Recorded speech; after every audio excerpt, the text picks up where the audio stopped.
Hello there, it's Lana, and I'm here to see if I can help you with 7.2, number 11 from the study plan. So let me click on the View an Example here. All right, so determine the total area under the standard normal curve in parts A through C below. All right, so just a reminder, the standard normal curve is the z-curve, very important curve for later chapters. It has a mean of 0 and a standard deviation of 1. Which, by the way, also means that the variance is 1 because the variance is the standard deviation squared. And last time I looked, 1 squared is equal to 1, right? So we're going to find the area under the normal curve to the left of negative z equals negative 7, z equals negative 1.5, plus the area under the normal curve to the right of z equals 1.5. Well, that's a little bit of a mess. All right, so let me, and this is not a program you guys have access to, so bear with me, but it's a little bit better than Statcrunch for this one type of shading. So let me give this to you. So we want 1.5, right? And I want that area 1.5. Just so you guys can see it. There. This is what we're looking for. And Minitab, of course, is very kind and finds it all at once, but we're not going to be able to be so lucky unless you buy Minitab, okay? All right, so but what it's looking for is both these two areas, okay? So let me just kind of copy and paste this into Excel so I can keep track of it a little bit. And again, this isn't necessarily something you could do right off the bat, but you could draw a hand drawing like that just so you could kind of get a sense of what you're doing here. Okay, so let's remind ourselves the mean is 0, standard deviation is 1.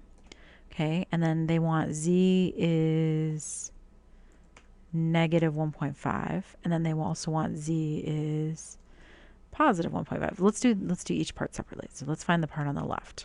Okay, let me move this down just a little bit so we're clear. Okay, so we want to find that area over here on the left.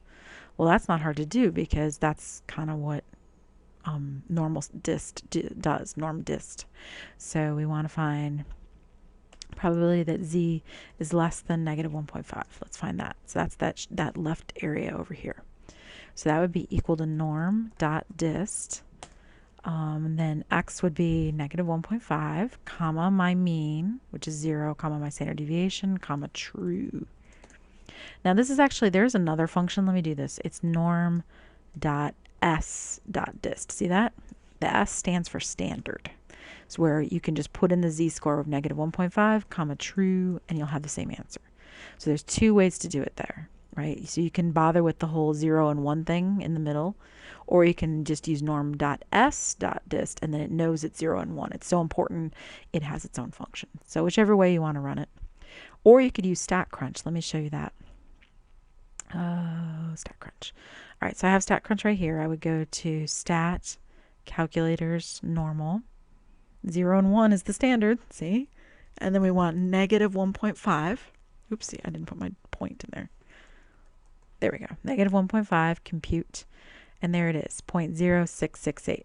Okay, so I'll take a snapshot of that. That's 7.2, number 11, A1, because I'm going to have to do 2 of these. Okay, and then, oh, I got to go to my results. Hold on, let me go. That's the last problem I did here. My results. There it is. So copy. And then we wait. And then I'll go in here, move that over, and paste. Now, of course, a great exam question, you know, if I don't want to have you actually bother with doing these calculations on an exam, which I often don't, what I could do is give you this picture right here and then ask you all sorts of questions like, what would it be for 1.5 and higher? Which hopefully you know it's also 0.0668. Or what would it be between negative 1.5 and 0? Well, the whole thing is 50% for that half, and then, right, well, the whole thing is 1, 50% for half, 50% take away 6.68%. You see what I'm saying? So I could give you this picture and then ask for all sorts of information. All right, so let's find the area on the right. The area on the right, the z is equal to, and of course, no, you don't really have to do it this way because you know it's got to be 0.0668. At least you should know it because of symmetry. But it's all right. You know, it'll help to find it.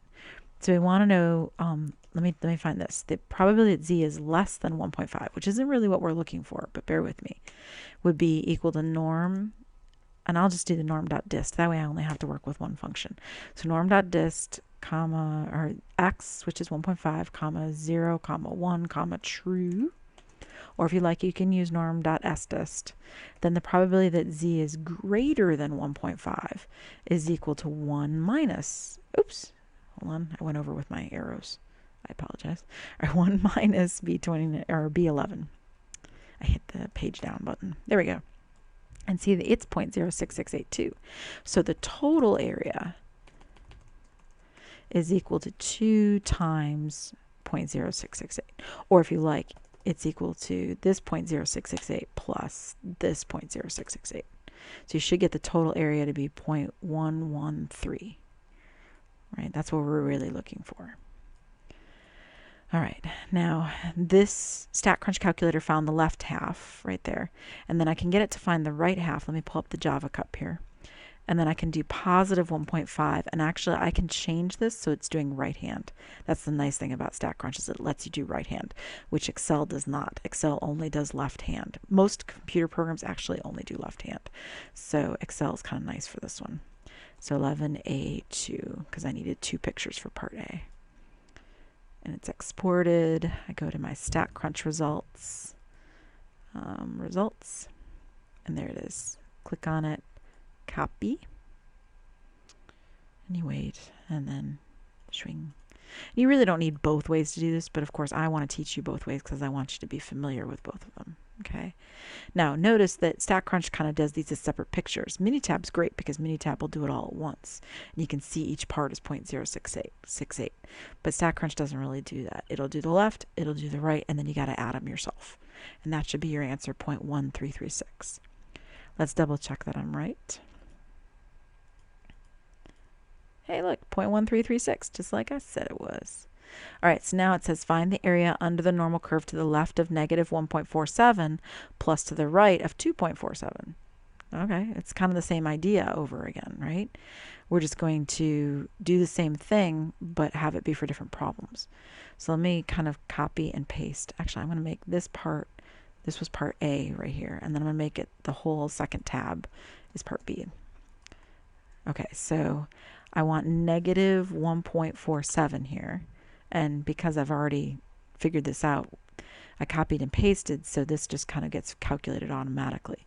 It wants negative 1.47, comma 0, comma 1, comma true. Or if you like, you can do the norm sdist thing, and then just put in the negative 1.47.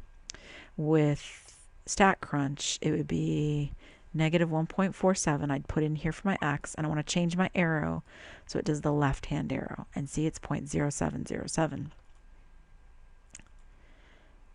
I'm going to say OK. Oopsie. Oh, man. I didn't mean to do that. Snapshot. I should not have named it that. 7.2, number 11, B1. Export. OK. And then while I'm at it, I'm going to do the other side, which I think was 2.4 something. What was it? 2.47. 2.47 for the other side. So let me go 2.47, but I'm going to make my arrow face the other way. Think right there. So it's 0.066755 according to this. So let me call that 7.2, number 11, B2. Export. And let's see if those are right. Shut that.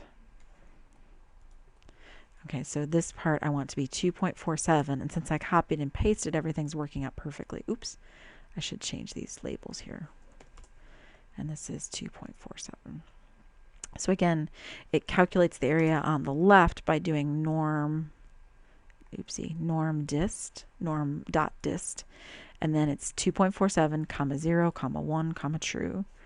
And then I would find the area I was actually looking for by taking that away from 1, because of course the entire curve has to add up to 1. And then you just add those two areas. So let me grab my 2 pictures here. So here's part A, or part B, number 1, let's put it that way. Copy. Paste. And it said 0.0707, just like I came up with. And then let me go grab the other one. And again, no, of course you would never really do it both ways all the time, but it's really handy to know both of them. sometimes in later chapters, Statcrunch is really useful. So it's nice to kind of get familiar with it now. And there we go, 0.0067, and then you just add the two of them up. This is probably the last chapter, actually chapter 8. Chapter 7 and 8 are the last chapters where Excel makes any kind of sense to use. And then from that point on, you basically use nothing but Statcrunch. Or a calculator if you have one. But even then, the calculator stops working in about chapter 12 or so. You're better off with Statcrunch. All right, so there's part B done. We think it's 0.077. Let's see if it agrees with me. 0.077. It pays to be the teacher. All right, so then let's see. Find the area under the normal curve to the left of negative 0.18 and to the right of 1.6. Okay, again, I'm going to have to do two areas, right? So I'm just going to copy and paste all this because this kind of works out beautifully. So I'm going to label this C, and let me paste it in here. Okay, so I wanted, I don't remember the numbers. Let me bring that back up. So I want negative 0.18. So negative 0.18 for the left-hand one and 1.60. To the left of negative 0.18 and plus the area to the right of 1.6. So again, that's two separated areas, and we're going to add them up. And because I've already done the same problem over and over with different problems, or excuse me, different numbers, it's actually finding it perfectly correctly for me right now. It says that it's 0.483, which I believe was the answer I just saw right there on the page. But again, I find the area to the left by doing norm dist. Negative 0.18 is that first number, 0, 1, true, etc. And then down here, I do 1.6, 0, 1, true, and then take it away from 1 to get that area on the right. And then I get the total area, which is adding the two of them up. Let me see if that's right, 0.4834. And that's what I find, 0.4834. And if you want to format your cells, you can right-click. You have to wait a minute, but you can format the cells so that it rounds it automatically to 4 decimal places for you. If you don't feel like rounding in your head, Excel will even do that for you. So you click number. We want 4 decimal places usually for area or for probability like that. And then in Statcrunch, I don't need Statcrunch. I can just do right here, the normal calculator. So 0 and 1, I wanted negative 0.18, and I want the area to the left of that. So that's this snapshot. So this is 7.2, number 11, C1. And save that. And then I want 1.6 and higher. So I need to change this arrow to the other direction. And it already computed it for me, 0.0547, which is just what Excel came up with. Snapshot. 7.2, number 11C2. There we go. And then if I go to my results in Statcrunch, results, there they are. Copy.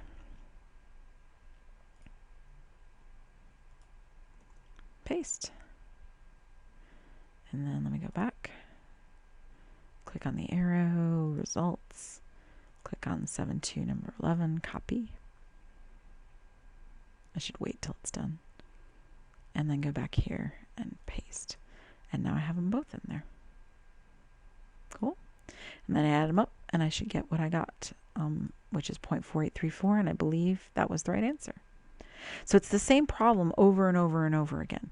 You're finding that two separate tails, and then you're adding them up. Always helps if you remember this picture from Minitab. Because what you're doing is you're finding the tail over here, you're finding the tail over here, and then you're adding them up. The tricky part is finding the right-hand tail, because norm dist always works with the left. So you find the area on the left first, and then take it away from 1, and you'll have the area on the right. All right, I hope that helps with that problem. I'll see you back here for more help with more Excel and my math lab problems.